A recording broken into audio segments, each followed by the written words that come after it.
I watched my daughter-in-law photograph my mother's diamond necklace for eBay. My hands shook, but I stayed silent. She didn't know those pieces were legally protected heirlooms. 2 days later, police handcuffs clicked around her wrists. She had no idea what was coming. Before we start, let us know in the comments where you're watching from. Don't forget to like, share, and subscribe for more powerful stories. My name is Eleanor Mitchell. I'm 68 years old, and until 2 months ago, I thought I understood what family meant. I thought love and trust were the same thing. I thought that when you open your heart and your home to someone, they would honor that gift. I was wrong. Let me tell you who I was before all of this happened.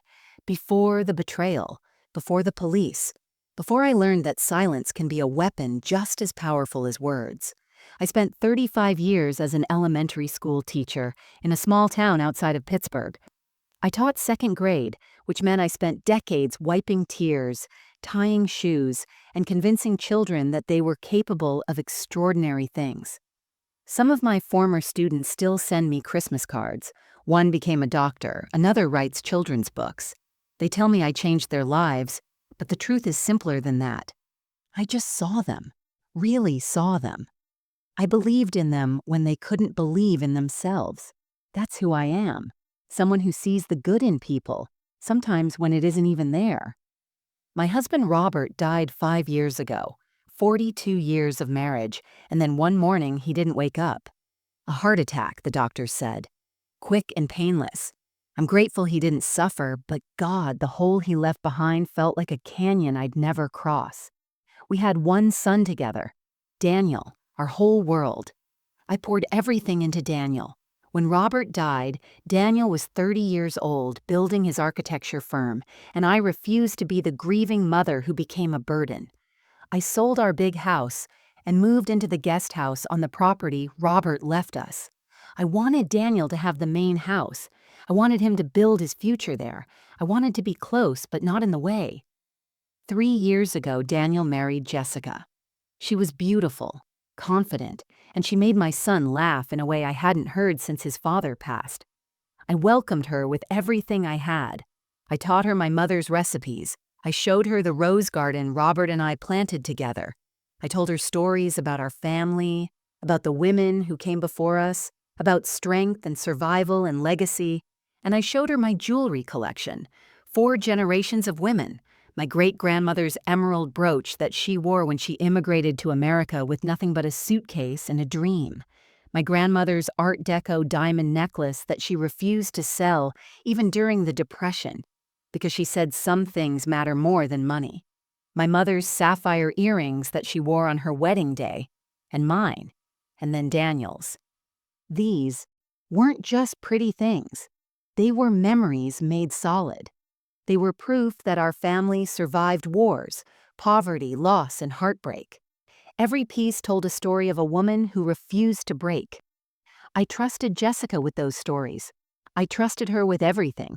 I never imagined she'd see them as nothing more than dollar signs. I never imagined that the woman calling me Mom Eleanor was already calculating how much my memories were worth on the internet. But I'm getting ahead of myself. Let me take you back to the beginning when everything still seemed perfect. My days had fallen into a rhythm that brought me peace. Every morning I woke at 6 o'clock, not because I had to, but because my body remembered 50 years of early mornings. The sunrise through my bedroom window painted everything gold, and I'd lie there for a moment, thanking God for another day. I'd make tea in the small kitchen of my guest house, Earl Grey with a splash of milk, the way Robert always made it for me. Then I'd take my cup out to the porch and watch the world wake up. The birds were always my first companions. Cardinals, blue jays, sometimes a robin. I kept a feeder hanging from the old oak tree, and they knew me by now. They'd wait for me, chirping impatiently if I was running late. Tuesday and Thursday mornings, I worked in my rose garden. Robert and I planted those roses 30 years ago, and I refused to let them die with him. I'd prune, water, talk to them like old friends. My neighbor once caught me having a full conversation with my yellow roses about the weather. She laughed, but I didn't care. Those roses listened better than most people. Wednesday afternoons were for Margaret. We'd been friends since we were 23, teaching at the same elementary school. Now we'd meet for lunch at the diner downtown, split a piece of apple pie, and solve all the world's problems over coffee. She'd complain about her arthritis. I'd show her pictures of Emma. We'd laugh about getting old, about how strange it felt to be grandmothers when we still felt 25 in our heads. But Sundays were sacred. Every Sunday at 1 o'clock, I'd walk the stone path from my guest house to Daniel's main house for family dinner. Jessica would have already set the table with the good china, the set that had been my mother's, candles, cloth napkins. She put effort into it, and I appreciated that. I'd bring a dessert, usually my chocolate cake that Daniel loved since he was 6 years old. Daniel would hug me at the door, lifting me slightly off my feet even though I'd scold him about his back. Jessica would kiss my cheek and take the cake from my hands. Little Emma would run to me screaming, "Grandma," and I'd scoop her up, breathing in that perfect little girl smell of shampoo and sunshine. We'd eat together, pot roast or chicken, or sometimes Jessica's lasagna that wasn't quite as good as mine, but I'd never tell her that. We'd talk about Daniel's latest architectural project, about Emma's kindergarten adventures, about nothing and everything. Normal family conversation that felt like the greatest blessing in the world. After dinner, while Jessica cleaned up, I'd play with Emma in the living room. We'd build block towers, read picture books. I'd tell her stories about her daddy when he was small, and she'd giggle at the idea of her father ever being 5 years old. On Friday evenings, I'd babysit while Daniel and Jessica went on date nights. I insisted on it. Marriage needs attention, I'd tell them. Go be young, have fun. I'd make Emma mac and cheese, let her stay up 15 minutes past bedtime, and we'd watch Disney movies on the couch. This was my life. Small, simple, full of love. Jessica would often stop by my guest house during the week, usually mid-morning when Daniel was at work. We'd have tea together. She'd ask about my jewelry, and I'd take pieces out one by one, telling her the stories behind them. Her eyes would light up at the sparkle of diamonds, the deep blue of sapphires. "You're so lucky to have these, Mom Eleanor," she'd say, holding my grandmother's necklace up to the light. "They'll be in the family forever," I'd reply, smiling. "One day, Emma will wear them." Jessica would smile back. "That's beautiful. You're preserving history." I thought she understood. I thought she cared. Everything seemed perfect. Everything seemed safe. I had no idea the storm was already gathering.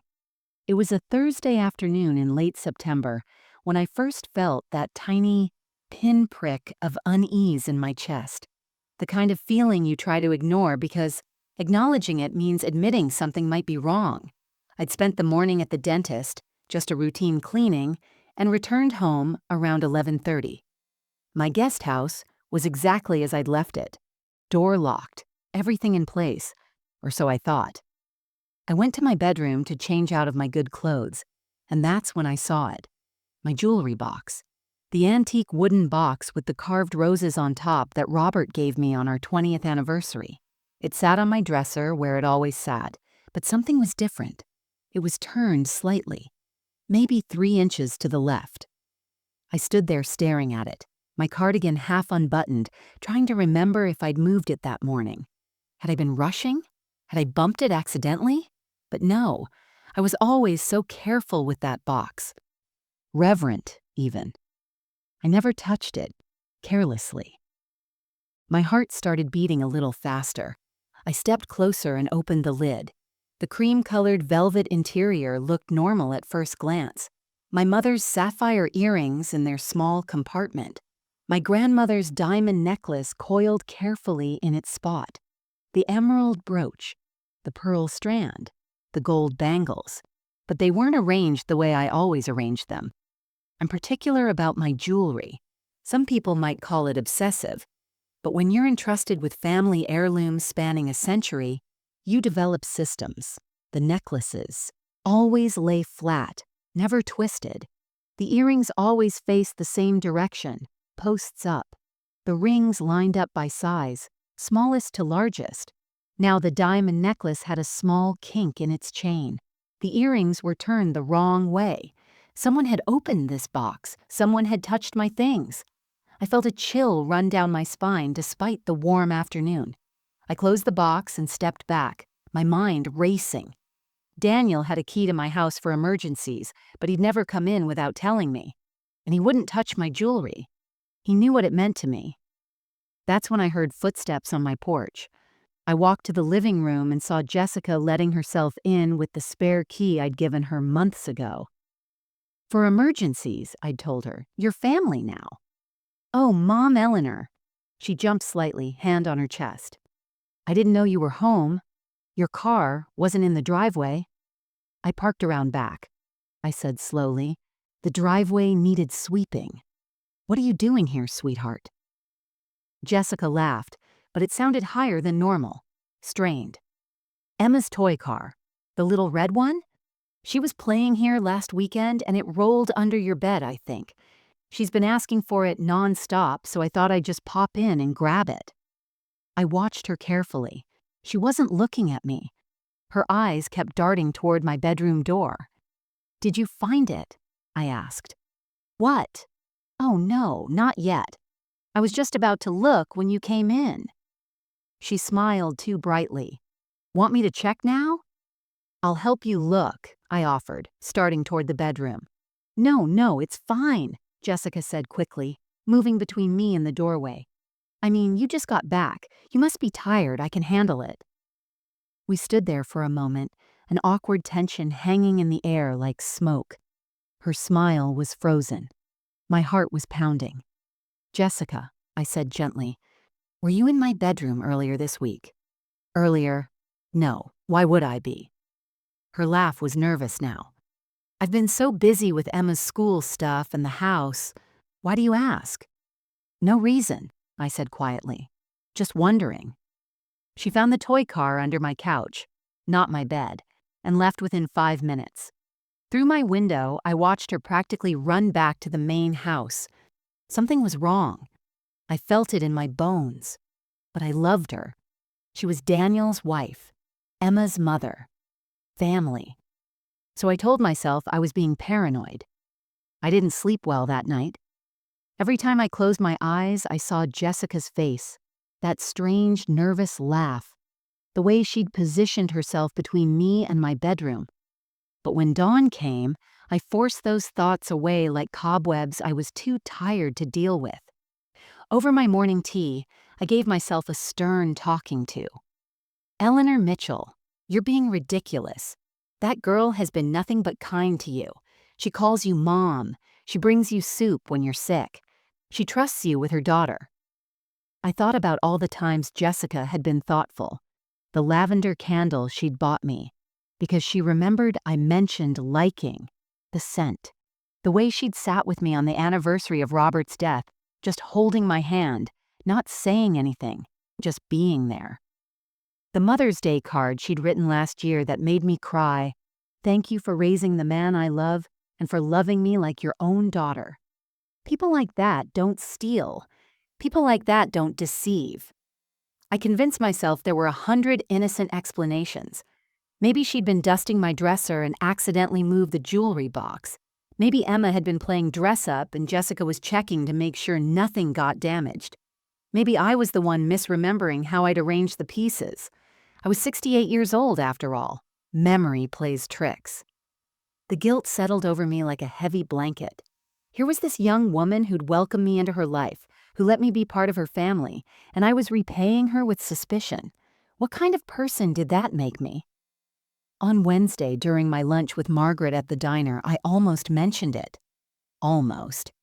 How's that daughter-in-law of yours? Margaret asked, cutting into her grilled cheese. Jessica? Oh, she's wonderful.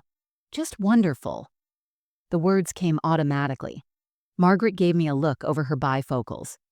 Eleanor, we've been friends for 45 years. I know when you're holding something back. I fidgeted with my napkin. It's nothing really, I'm just being silly. Try me. So I told her, quietly, downplaying it with every sentence. I think maybe Jessica was looking at my jewelry when I wasn't home, but it's probably nothing. She was probably just curious. Young women like pretty things, and I've told her she can look at it any time. Margaret set down her fork, her expression serious. Eleanor, listen to me. Lock that jewelry box, better yet, put it in a safe deposit box at the bank. Margaret, no, that's completely unnecessary.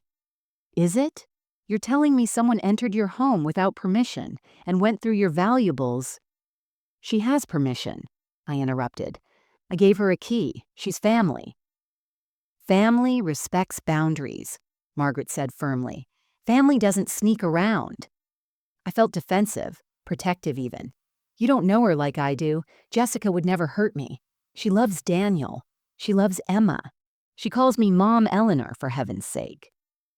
Sweetheart, Margaret's voice softened. Sometimes the people who call us family are the ones we need to watch most carefully. That's a terrible thing to say. I was surprised by the sharpness in my own voice. You're telling me to suspect my own family? To treat my son's wife like a criminal because my jewelry box was moved 3 inches? Margaret sighed, reached across the table and squeezed my hand. I'm telling you to protect yourself. That's all. But I didn't want to protect myself. I wanted to believe. I needed to believe. That evening, I did something I'm not proud of. I prepared Jessica's favorite dinner, chicken piccata with roasted vegetables, and invited her over. It was my peace offering, my silent apology for doubting her even for a moment. She came over at 6, all smiles. We ate together, laughed together. She told me about Emma's upcoming school play, asked my advice about Daniel's birthday gift. She was warm, genuine, exactly the Jessica I'd always known. When she left, she hugged me tight. I love you, Mom Eleanor. You're the best. I love you too, sweetheart, I whispered back. As I closed the door behind her, I felt relief wash over me. See? Everything was fine. I'd been paranoid for nothing. Jessica was good. Jessica was family. I didn't check my jewelry box that night. I wish I had. 3 days later, on a Sunday afternoon, my world cracked open. Emma had asked me to help her with a school project. Something about making a family tree with pictures and drawings. We sat together at the dining room table in the main house, surrounded by construction paper, markers, and glitter that would probably never fully vacuum out of that carpet.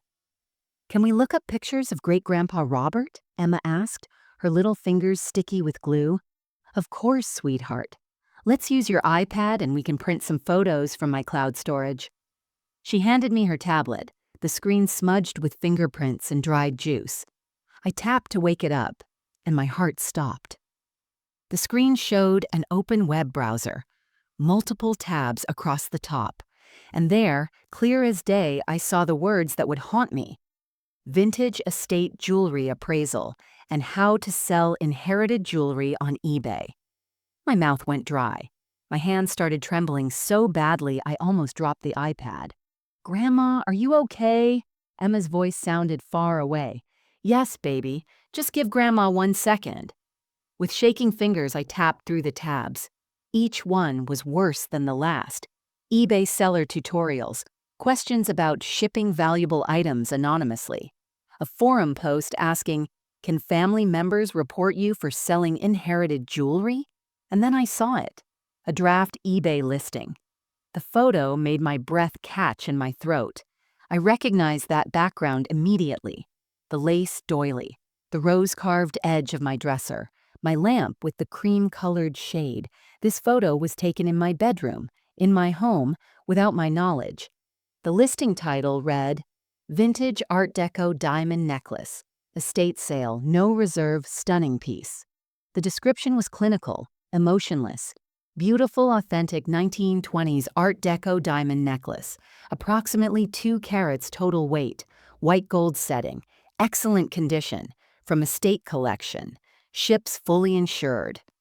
That was my grandmother's necklace, the one she wore in her wedding photo, the one my mother wore when she renewed her vows with my father on their 40th anniversary, the one I'd held in my hands just last week, telling Jessica about how my grandmother refused to sell it even when they had nothing to eat during the Depression. Some things, my grandmother had told her children, are worth more than survival. They're proof we existed, proof we mattered. Grandma, you look funny. Emma touched my arm. I forced a smile that felt like it might shatter my face. I'm fine, sweetheart. Just remembered something I need to check at home. Can we finish this later? But we just started. Later, Emma, I promise. I kissed her forehead, grabbed my purse, and walked out of that house on legs that barely held me. The path between the main house and my guest house was only 50 yards, but it felt like miles. My vision blurred. My chest felt tight. Please, God, please let me be wrong. I fumbled with my keys, dropped them twice before finally getting the door open. I went straight to my bedroom, straight to that jewelry box with the carved roses. My hands shook as I lifted the lid. There it was, my grandmother's Art Deco necklace, coiled in its usual spot. For one brief, beautiful moment, I thought I'd been wrong. Relief flooded through me. Then I picked it up. The weight was wrong. Too light. I held it up to the afternoon sunlight streaming through my window, and my heart shattered into 1,000 pieces. The way the light hit the stones was different, duller. The brilliant fire that real diamonds throw when they catch the sun, that rainbow sparkle I'd seen my whole life, wasn't there. These stones were flat, lifeless. I walked to my dresser lamp and held the necklace directly under the bulb. The diamonds didn't sparkle. They glittered, but it was cheap glitter, artificial. Cubic zirconia, probably. A convincing fake from a distance, but a fake nonetheless. My grandmother's necklace was gone. Jessica had stolen it, replaced it with a replica, and I'd been so trusting, so desperate to believe the best, that I'd never even noticed.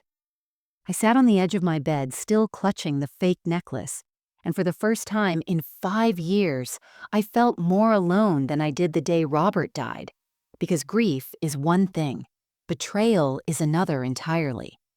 I didn't confront her immediately. I needed time. Time to breathe. Time to think. Time to decide if I could even say the words out loud without falling apart completely. For 2 days, I carried that fake necklace in my pocket like a stone. I'd reach in and touch it during meals, during phone calls, reminding myself it was real. The betrayal was real. On Tuesday morning, I watched Daniel load his car for a 3-day business trip to Philadelphia. I waved from my porch, smiling like everything was normal. The moment his car disappeared down the street, I knew it was time. I couldn't tell Daniel first. This needed to be between Jessica and me, woman to woman, daughter-in-law to mother-in-law. I needed to hear it from her own mouth. I texted her. "Would you like to come for afternoon tea? Just us girls. I made lemon cookies." She responded within minutes. "Love to, be there at 2. I set the table carefully. My good china teacups, the ones with the tiny pink roses, fresh lemon cookies on a plate, a pot of chamomile tea steeping. Everything civilized, everything proper, even as my hands shook so badly I nearly dropped a saucer. Jessica arrived exactly at 2, wearing a sundress and sandals, her hair in a casual ponytail. She looked young and carefree, innocent. "Something smells amazing," she said, breezing through my door. "Sit down, sweetheart," I said softly. "Let me pour." We made small talk for exactly 3 minutes. The weather, Emma's latest kindergarten story, Daniel's trip. My voice sounded strange to my own ears, mechanical and distant. Then I reached into my cardigan pocket and placed the necklace on the table between us. It lay there, like an accusation, like evidence, like the end of everything. Jessica's face went pale. Just for a second. Then her jaw tightened. "Jessica," I said, my voice barely above a whisper, "when did you replace this?" "Replace what?" Her tone was sharp, defensive. "That's your necklace, Eleanor." "No, dear. This is cubic zirconia. My grandmother's necklace had flawless diamonds. I've held that piece 1,000 times. I know the weight of it, the feel of it." My voice cracked. "Please don't lie to me anymore." The mask slipped. Her face hardened into something I'd never seen before, something cold and calculating. You never wear it anyway, Eleanor. It was just sitting there collecting dust in that box. What's the point of having valuable things if you're never going to use them? The words hit me like a physical blow. I gripped the edge of the table. How many pieces did you sell? She laughed. Actually laughed. Does it matter? How many, Jessica? 7. She said it casually, like she was discussing grocery shopping. Over the past 8 months, made about $60,000. Daniel's firm is struggling right now, if you haven't noticed. We have bills. Emma has private school tuition. We needed the money. You could have asked me, I whispered. I would have helped you. I would have given you anything. Asked you? Jessica's voice dripped with contempt. So you could make us feel like charity cases? So you could hold it over us? No, thank you. Besides, you're going to die eventually and leave everything to Daniel anyway. I just accelerated the timeline. The cruelty in her voice made me flinch. This wasn't the woman I knew. Or maybe this was always who she was, and I'd been too blind to see it. Those pieces were my family's history, my mother's, my grandmother's. They were supposed to go to Emma one day. Emma will get plenty when you're gone, Jessica said coldly. She stood up, grabbed her purse. What are you going to do about it, Mom Eleanor? Tell Daniel? He'll side with me. We're his future. You're his past. She walked to the door, then turned back one last time. And by the way, I'd stop snooping if I were you. You wouldn't want Daniel thinking you're getting paranoid in your old age. Memory problems run in families, you know. The threat hung in the air like poison. Then she was gone, leaving me alone with a plate of untouched cookies and a heart that felt like it had been shattered with a hammer. I sat there for hours in the gathering darkness, too broken to even cry. I don't know what possessed me to go to the main house that evening. Maybe desperation. Maybe the need to understand just how deep this betrayal went. Maybe some instinct for self-preservation finally waking up inside me. Jessica had taken Emma to a playdate and wouldn't be back for hours. The house was empty and quiet. I still had my key. I'd never used it without permission before. But nothing about this situation was normal anymore. My hands trembled as I unlocked the door and stepped inside. The house smelled like Jessica's vanilla candles and Emma's strawberry shampoo. Everything looked perfect, magazine perfect, like a lie dressed up as a life. I went straight to Jessica's home office, a small room off the kitchen where she managed household bills and Emma's school paperwork. Her laptop sat open on the desk, still glowing. She'd left in such a hurry she hadn't even closed it. I sat down in her chair and stared at the screen. This was wrong. I knew it was wrong.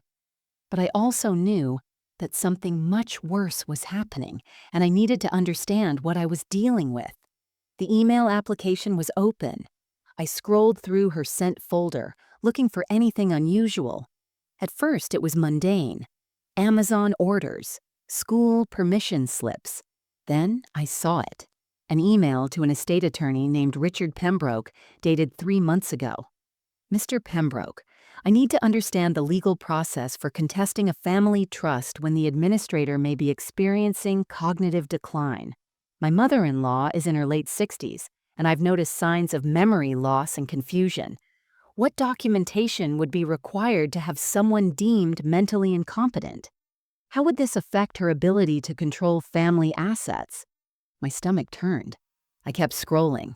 Another email, this one to Jessica's sister Lauren, dated 2 weeks ago.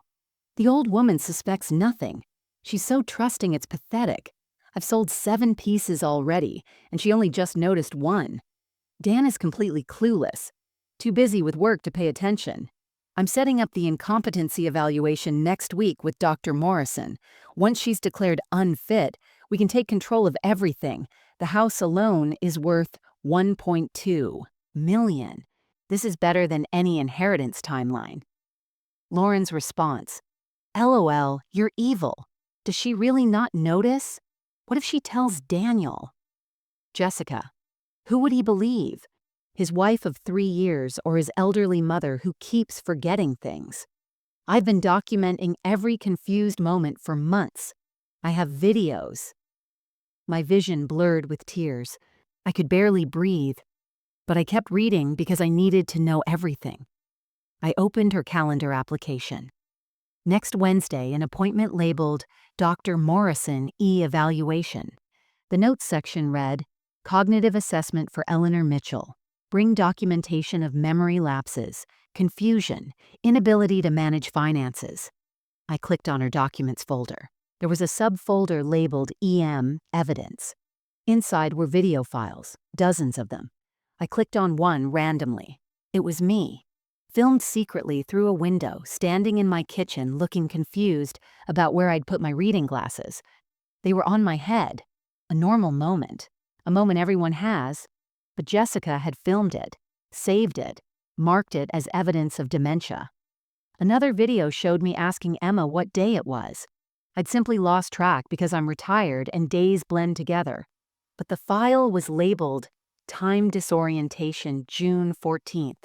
She'd been building a case against me for months, documenting every normal senior moment, every harmless forgetfulness, twisting it into proof of incompetence. Then I found the folder that made my blood run cold, Phase 2. Inside were documents about selling the house, real estate comparisons for the neighborhood, research on capital gains tax, contact information for property developers, and a draft power of attorney document with my signature. My signature. But I'd never signed anything like this. She'd forged it, or was planning to forge it. This wasn't about jewelry anymore. This wasn't even about money, not really. This was about erasing me, declaring me incompetent, taking my home, taking my dignity, taking everything my husband and I built and turning it into cash. Jessica didn't just want my jewelry, she wanted my entire life. I don't remember walking back to my guest house. One moment I was sitting in Jessica's office, staring at those files, at that forged signature, at the evidence of a conspiracy to erase me. The next moment I was on my bedroom floor, my back against the bed, unable to stand, unable to breathe. The sobs came from somewhere deep inside me, somewhere I'd kept locked since Robert died. Grief I could handle. Loneliness I could survive. But this betrayal, this calculated cruelty from someone I'd loved like a daughter, shattered something fundamental in me. I cried until my throat was raw and my eyes swollen shut. I cried until there were no tears left, just dry heaving gasps that shook my whole body. When the crying finally stopped, the memories came. Unwanted, unrelenting. I saw my mother on her deathbed, her thin hand gripping mine with surprising strength. "Eleanor," she'd whispered, her voice barely audible. "Keep these safe for the next generation. These pieces are proof we survived, proof we mattered. Promise me." "I promise, Mama," I'd said, tears streaming down my face. "I'll protect them. I'll pass them on." I'd failed her. I'd failed them all. I remembered my grandmother's stories about the Depression, how she'd hidden the diamond necklace in a flour sack, how neighbors begged her to sell it so they could eat. "Some things you don't sell," she'd said firmly. "Some things are worth starving for." And I'd let it be sold on eBay like a used textbook. I thought about my wedding day, wearing my grandmother's necklace with my mother's earrings, feeling the weight of all those strong women who came before me. Robert had touched the necklace during our first dance and whispered, "You're carrying your whole history around your neck. That's beautiful." "One day," I'd whispered back, "our daughter will wear it." We never had a daughter. We had Daniel, and I'd loved him with everything I had. The memories of Daniel's childhood flooded in, painful and sweet. Working 2 jobs after Robert's hours got cut at the plant, putting him through architecture school by selling the car and taking the bus, eating ramen so he could have real meals at college, missing sleep to sew his graduation gown when he couldn't afford to rent one. I remembered the pride in his eyes when he showed me his first big commission. "Mom, I couldn't have done this without you. Everything I am is because of your sacrifice." Had I sacrificed too much? Had I made him too comfortable with taking? Or was Jessica the poison, and my boy was just blind to it? I pulled myself onto the bed and lay there in the darkness, staring at Robert's picture on the nightstand. In the photo, he was laughing, holding a fish he'd caught on our last vacation together. He looked so alive, so solid, so real. I failed Robert, I whispered to his image. I failed to protect what we built. I failed to see the truth. I was so desperate to have a daughter, to have a complete family again, that I let a snake into our home. The house creaked around me. Shadows moved across the walls. I felt smaller than I'd ever felt in my life. Maybe Jessica was right. Maybe I was just an old woman standing in the way. Maybe I'd outlived my usefulness. Maybe it would be easier to just let go, to stop fighting, to accept that this was how my story ended. Betrayed, forgotten, erased. I didn't eat that day, or the next. Margaret called 3 times. I didn't answer. I sat in the darkness of my guest house and felt myself disappearing, just like Jessica wanted. On the 3rd morning, little Emma knocked on my door with a drawing. I opened it just enough to take the picture from her hands. It showed 2 stick figures holding hands under a rainbow. Me and Grandma was written across the top in wobbly letters. I closed the door and stared at that drawing for a long time. Something shifted. I woke up on the 3rd morning at dawn. The sunlight came through my window the same way it always did, painting everything gold. But something inside me was different. I looked at Emma's drawing still clutched in my hand, wrinkled now from where I'd held it all night. That little girl loved me, really loved me. Not for what I owned or what I could give her, but just for being Grandma. She deserved better than a grandmother who gave up. She deserved better than growing up thinking it was okay to steal from family, to manipulate, to destroy. I got out of bed slowly. My body ached from 3 days of barely moving. I walked to the bathroom and looked at myself in the mirror. The woman staring back at me looked old, defeated, small. But then I looked closer. Past the red eyes and the gray hair and the wrinkles, I looked at my eyes themselves. They were my grandmother's eyes. Dark brown, sharp, knowing. The eyes of a woman who'd survived the Depression. The eyes of a woman who'd raised 3 children alone after her husband died in a factory accident. The eyes of a woman who'd refused to break no matter how hard life pushed. I heard my mother's voice in my head, clear as if she was standing right beside me. Eleanor, never let anyone make you feel small. You come from warriors. Act like it. My grandmother had protected that diamond necklace through poverty and starvation. My mother had raised me while working 3 jobs and never once complained. These women didn't survive everything they survived so that I could roll over and play dead for a thief. I made tea. I sat down at my kitchen table. And for the first time in 3 days, I thought clearly. Jessica had made a critical mistake. She'd assumed I was weak. She'd assumed I was helpless. She'd assumed that being kind meant being stupid. But I wasn't stupid. I was a retired teacher who'd managed classrooms of 30 children for 3 decades.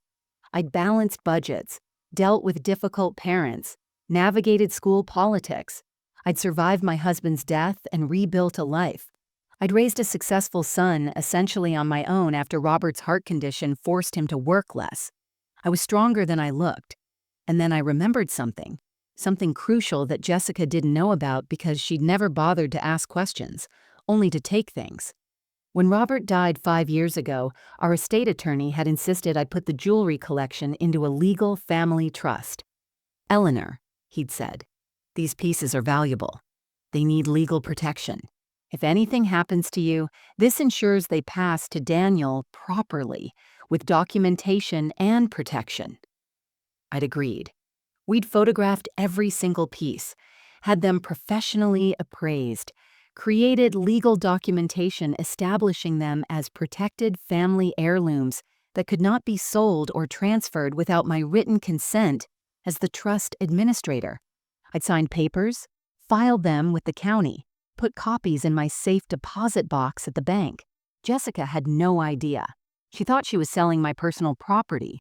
but she'd actually been selling legally protected trust assets without authorization, without proper documentation. Every single sale was illegal, traceable, prosecutable. I stood up from the table feeling something I hadn't felt in days, not quite hope, something harder than hope, something sharp, determination. I walked to my filing cabinet and pulled out the trust documents. There it was, every piece cataloged, every sale requiring my signature, every unauthorized transaction constituting felony theft. I picked up my phone and scrolled to my attorney's number, Marcus Chen. He'd handled Robert's estate. He'd helped me set up the trust. He knew exactly what these pieces meant to me. My finger hovered over the call button for just a moment. Then I heard my grandmother's voice. Some things are worth fighting for, Eleanor. Some battles you can't walk away from. I pressed call. When Marcus answered, my voice was steady, calm, clear. Marcus, it's Eleanor Mitchell. I need your help. Someone has been stealing from the family trust, and I need to know exactly what legal options I have. The victim was gone. The warrior had awakened. Marcus Chen's office smelled like leather and old books. I sat across from him at his mahogany desk, the trust document spread between us, and told him everything. I didn't cry this time. I was past crying. Marcus was 62, silver-haired with reading glasses perched on his nose. He'd been Robert's friend before he became our attorney.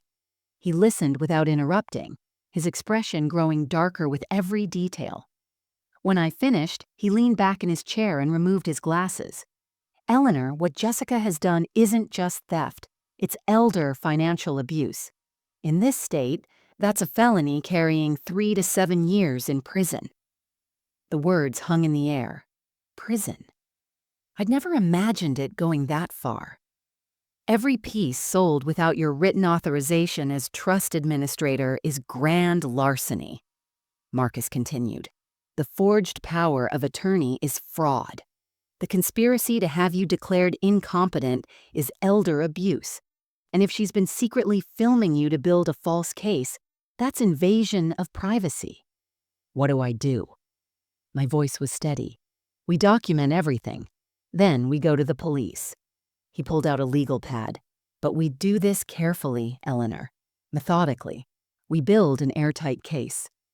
Over the next week, I became someone I didn't recognize.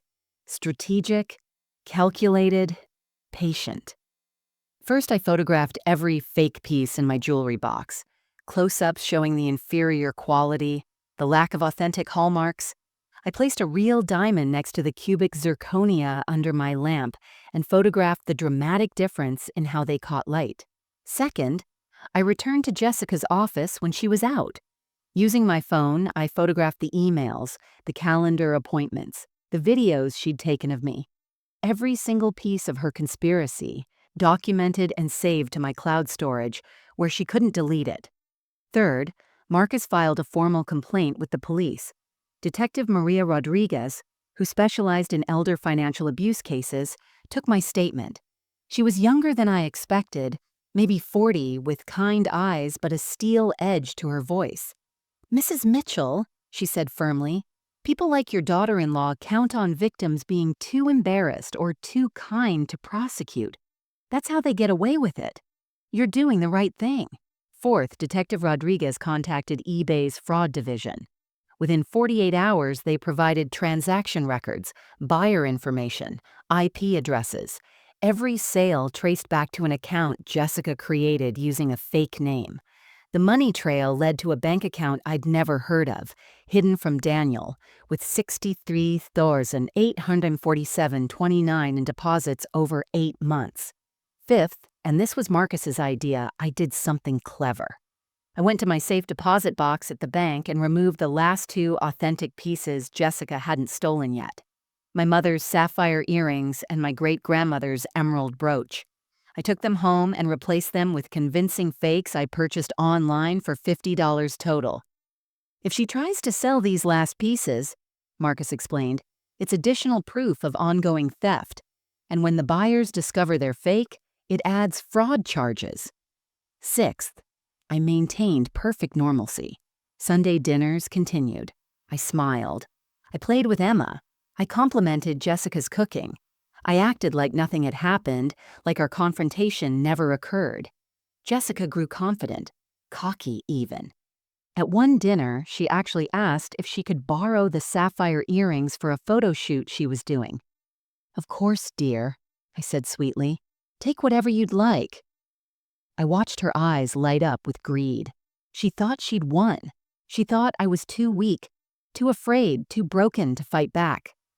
Behind the scenes, Detective Rodriguez obtained a search warrant for Jessica's home office, her laptop, her hidden bank account. The district attorney reviewed the evidence and issued an arrest warrant. Everything was in place. The trap was set. Now we just had to wait for the perfect moment to spring it. Marcus asked when I wanted them to execute the arrest warrant. I thought about it carefully.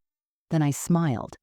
"Sunday," I said, "during family brunch, when she's surrounded by everyone she tried to fool." 2 weeks passed. 2 weeks of me playing the part of the defeated old woman while behind the scenes, the legal machinery moved into position. 2 weeks of smiling at Sunday dinners while knowing exactly what was coming. Jessica grew bolder with each passing day. She started mentioning that maybe I should consider simplifying my life by moving into a senior living community. "Just for your safety, Mom Eleanor," she'd say with fake concern. "You're getting older. What if you fall and no one finds you?" I'd nod along, agreeing meekly, while inside I counted down the days. On Saturday evening, Jessica announced she wanted to host a special family brunch on Sunday. "Let's make it nice," she said. "I'll invite the Hendersons from next door, maybe some of Daniel's co-workers. A real celebration of family." She wanted an audience. She wanted witnesses to her perfect life, her perfect family, her role as the devoted daughter-in-law. The irony was almost beautiful. "That sounds lovely, dear," I said. That night, I laid out my clothes for the next day. A simple blue dress Robert always said brought out my eyes. My mother's pearl necklace, one of the few authentic pieces I'd hidden away. I wanted to look dignified, strong. I barely slept. Every hour, I checked my phone, reading and rereading the text Detective Rodriguez had sent. Warrant execution scheduled for 2:15 p.m. Sunday. Officers briefed. Everything ready. "Are you sure about the timing, Mrs. Mitchell?" I'd responded, "I'm certain. Thank you, Detective." Sunday morning arrived with cloudless blue skies. I walked to the main house at noon carrying my chocolate cake, my hands steadier than they'd been in weeks. Jessica had outdone herself. The dining room table was set with linen napkins and fresh flowers. Mimosas chilled in a pitcher, pastries arranged on tiered stands. She wore a cream-colored dress and heels, her hair styled perfectly. The guests arrived. The Henderson couple from 3 doors down, 2 of Daniel's colleagues from the architecture firm, and their wives. 8 people total, plus Daniel, Jessica, Emma, and me. Everyone commented on what a lovely home Jessica kept, what a beautiful family, how lucky Daniel was. Jessica beamed, soaking in the praise like sunshine. "We're so blessed," she announced, raising her mimosa glass, "and I have to give credit where it's due. To Mom Eleanor, the most generous, trusting, wonderful mother-in-law anyone could ask for. She's been like a real mother to me." Everyone turned to smile at me. I lifted my water glass and smiled back, saying nothing. We ate brunch. Belgian waffles, eggs Benedict, fresh fruit. Jessica laughed loudly at someone's joke, her hand on Daniel's shoulder, playing the role of perfect wife and daughter-in-law flawlessly. Emma showed me another drawing she'd made, this one of our whole family holding hands. I hugged her close, breathing in her innocent little girl scent, knowing her world was about to change forever. My heart broke for her, but some lessons have to be learned the hard way. At 2 o'clock during dessert, my phone buzzed with a text, 15 minutes out. My heart rate picked up, but my face remained calm. I took a bite of cake, sipped my water. Jessica was in the middle of a story about Emma's kindergarten teacher when my phone buzzed again at 2:14 p.m. Pulling up now. I set down my fork, folded my napkin, and waited. The doorbell rang. The entire room fell silent. Everyone turned toward the sound. Jessica stood, smoothing her dress, still smiling. "I'll get it. Probably a package delivery." She walked to the front door, her heels clicking on the hardwood floor. I heard the door open. Then I heard her say, "Can I help you?" And then I heard Detective Rodriguez's voice, clear and official. "Jessica Mitchell?" Everything I'd been holding inside for weeks crystallized into this single perfect moment. Justice was at the door. "Retry Claude can make mistakes. Please double-check responses. Jessica Mitchell, we have a warrant for your arrest." Those words echoed through the house like a gunshot. The dining room went absolutely silent. Forks stopped mid-air. Conversations died. Jessica's face drained of all color. "What?" "No, there's some mistake." "Eleanor, tell them there's a mistake." She turned to look at me, her eyes pleading, desperate. Everyone else turned to look at me, too. I sat perfectly still, my hands folded in my lap, and said nothing. Detective Rodriguez stepped inside, followed by 2 uniformed officers. The detective was all business, her voice calm but firm. "You're under arrest for grand theft, elder financial abuse, fraud, and conspiracy to commit forgery. You have the right to remain silent." "No, this is insane!" Jessica's voice rose to a shriek. "Daniel, tell them this is crazy." Daniel stood up so fast his chair fell backward. "What the hell is going on? Mom?" I finally spoke, my voice steady and clear. "Sit down, Daniel, please." Something in my tone made him freeze. The neighbors stared, mouths open. Daniel's colleagues exchanged shocked glances. One of the officers approached Jessica with handcuffs. "Ma'am, please turn around and place your hands behind your back." "Don't you dare touch me!" Jessica backed away, her perfect composure completely shattered. "Eleanor, what did you tell them? What lies did you make up?" "No lies, Jessica." I stood up slowly, every eye in the room fixed on me. "Just the truth. About the jewelry you stole from the family trust. About the $63,000 you made selling my family's heirlooms on eBay. About your plan to have me declared incompetent so you could steal my house." Gasps rippled through the room. Daniel looked like he'd been punched. "Mom, what are you talking about?" I reached into my purse and pulled out a folder I'd prepared, handed it to my son. "Everything's in here, sweetheart. I'm sorry you have to learn this way." Daniel opened the folder with shaking hands. Inside were printed copies of everything. The eBay listings, the bank statements showing Jessica's hidden account, the emails to the estate attorney asking about declaring me incompetent, the text messages with her sister mocking me. His face went from confused to horrified to devastated as he read. "Jessica," his voice broke. "Tell me this isn't real." Jessica's eyes darted around the room like a trapped animal. Then she pointed at me, her voice turning vicious. "She's lying. She's a confused old woman. I was trying to help her. She doesn't remember things right anymore." Detective Rodriguez stepped forward. "Mrs. Mitchell, we found more than just the jewelry theft. During our investigation, we discovered a forged power of attorney document with Eleanor Mitchell's signature. You'd been planning to transfer her house into your name and sell it." More gasps. One of the neighbor women covered her mouth with her hand. "We also found that you'd taken out a fraudulent home equity loan using forged documents, using Mrs. Mitchell's house as collateral without her knowledge or consent. That loan of $80,000 is currently in default." Daniel's face went white. "You took out a loan on my mother's house?" The officer moved in with handcuffs. Jessica tried to back away, but there was nowhere to go. "This is all her fault," Jessica screamed, pointing at me. "She was just sitting on all that money, just hoarding it like some dragon while we struggled. Daniel's business is failing and she wouldn't help." "My business is fine," Daniel said quietly, his voice hollow. "We never asked her for money. We never needed it." Jessica's mouth opened and closed. She'd been caught in another lie. The handcuffs clicked around. Her wrists. "You never wear that jewelry anyway." Jessica's voice turned desperate, pleading now. It was just sitting there. I was going to give it back eventually. This isn't fair. I walked toward her slowly. The entire room held its breath. I stood directly in front of her, looking into her eyes. My grandmother wore that necklace when she had nothing to eat. My mother wore those earrings on her wedding day. Those pieces were my family's history, and you sold them like garage sale junk.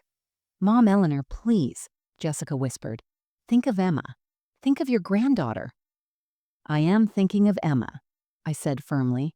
I'm teaching her that stealing has consequences. That family means respect, not opportunity.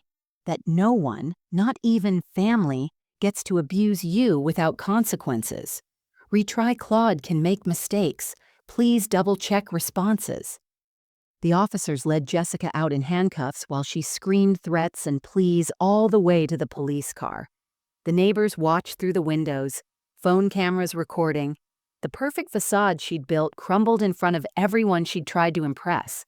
The brunch guests left quickly after that, uncomfortable and whispering. Within an hour, it was just Daniel, Emma, and me sitting in that dining room surrounded by half-eaten food and abandoned mimosas. Emma had been playing in the backyard during the arrest, thankfully.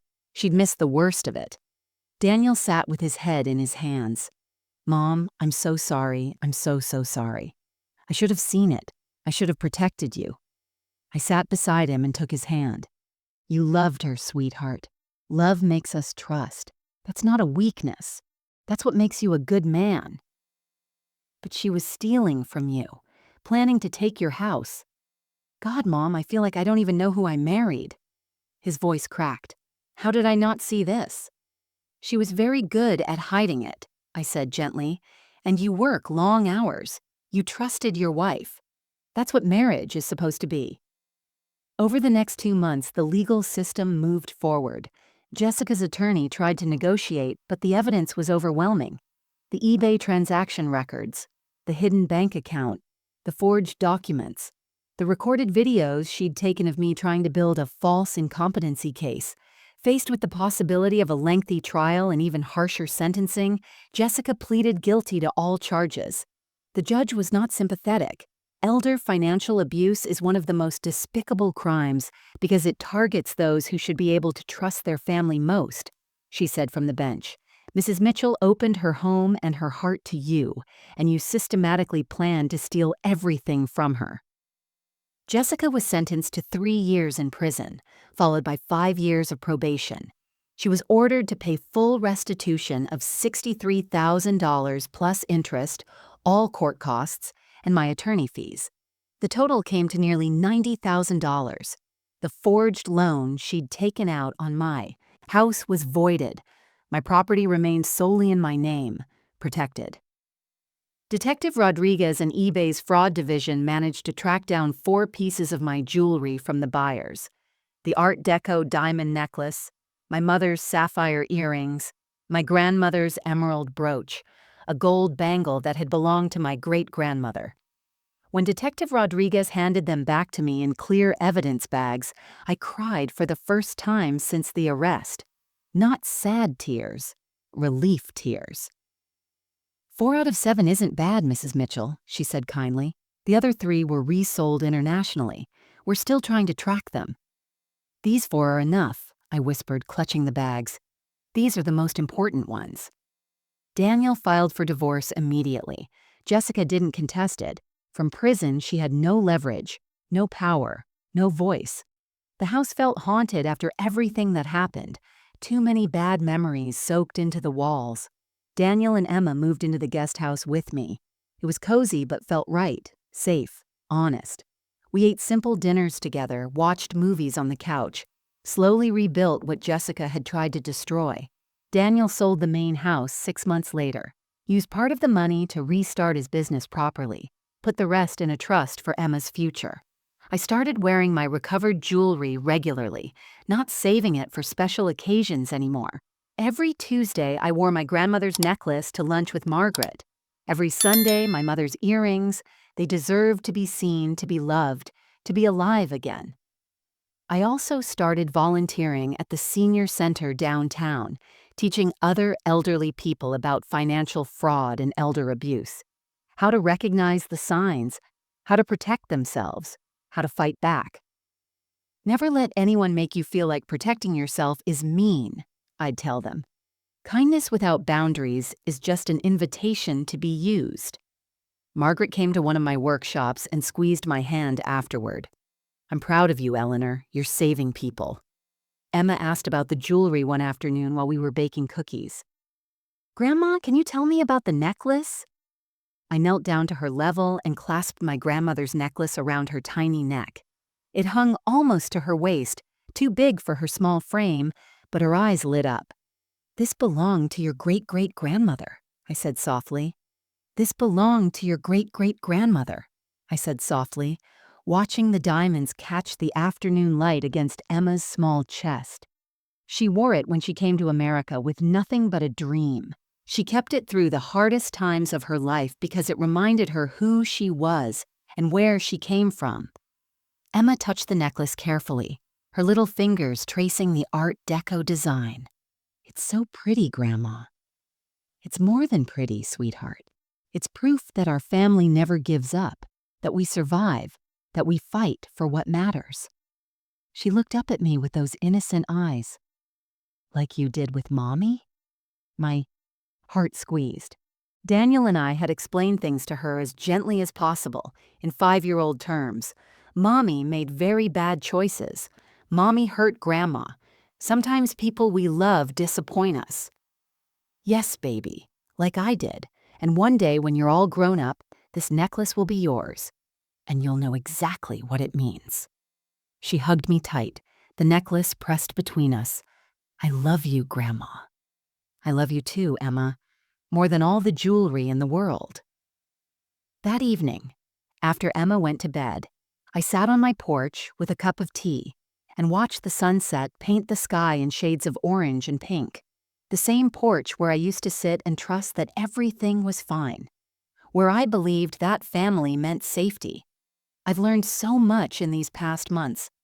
Hard lessons that I wish I'd never needed to learn. I learned that kindness without boundaries is just vulnerability waiting to be exploited.